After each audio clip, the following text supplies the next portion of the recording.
অধ্যয়ন কৰি আজি এই কাৰ্যসূচী শুভাৰম্ভ কৰিবলৈ আমি আহ্বান জনাইছোঁ আৰু পতাকা উত্তোলনৰ লগে লগে পুৰুষোত্তম দাস ৰচিত শ্ৰীময়ী অসমীয়া শীতল টুকুৰ আমাৰ শিল্পী সুন্দৰ গীত পৰিৱেশন কৰিব। উত্তম ব্যাক কৰি যা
সংখ্যক বিহু উদযাপন অনুষ্ঠানত উপস্থিত থকা শ্ৰদ্ধাল শ্ৰী উদয়ন চক্ৰৱৰ্তী কাৰ্যকৰী সভাপতি, শ্ৰী ৰঞ্জিত ঘোষ সাধাৰণ সম্পাদক,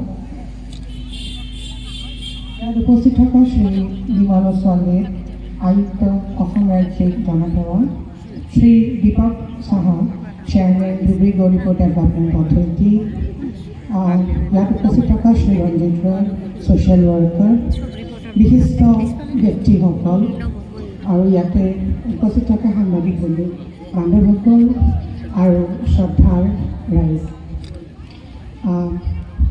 ৰঙালী বিহুৰ উপলক্ষে আটাইলৈ মোৰ শ্ৰদ্ধাৰ শুভেচ্ছা আৰু সকলোকে নমন জ্ঞাপন কৰিছোঁ। ৰঙালী বিহু হৈছে আমাৰ জাতীয় উৎসৱ আৰু এই উৎসৱে আমাক সকলোকে একত্ৰিত কৰি ৰাখিছে। অসমৰ বিভিন্ন জাগাত বিভিন্ন আমাৰ জনজাতি, বিভিন্ন আমাৰ যিসকল আমাৰ অসমীয়া জনসাধাৰণ আছে, সকলোকে এই বিহুৰ এনাজৰী ডালি একত্ৰিত কৰি আহিছে। বিহুটি হ'ল আমাৰ পৰিচয়, বিহু হ'ল আমাৰ সংস্কৃতি আৰু এই বহাগৰ যোনটো বতৰত এই বিহু উদযাপন আমি কৰোঁ, ইয়াৰ এটা বিশেষ তাৎপৰ্য আছে।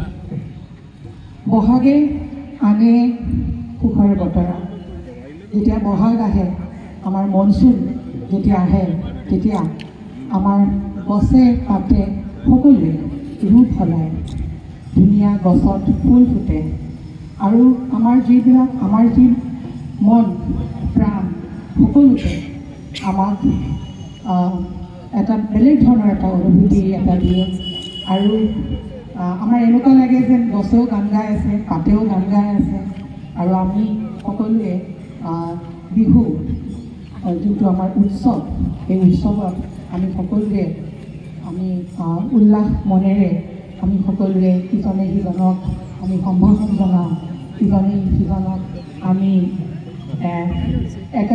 একেলগে যে আমি আছোঁ এই ভাৱটো আমি উপলব্ধি কৰোঁ। গতিকে এইটো এটা বহুত বেলেগ ধৰণৰ এটা ফিলিং।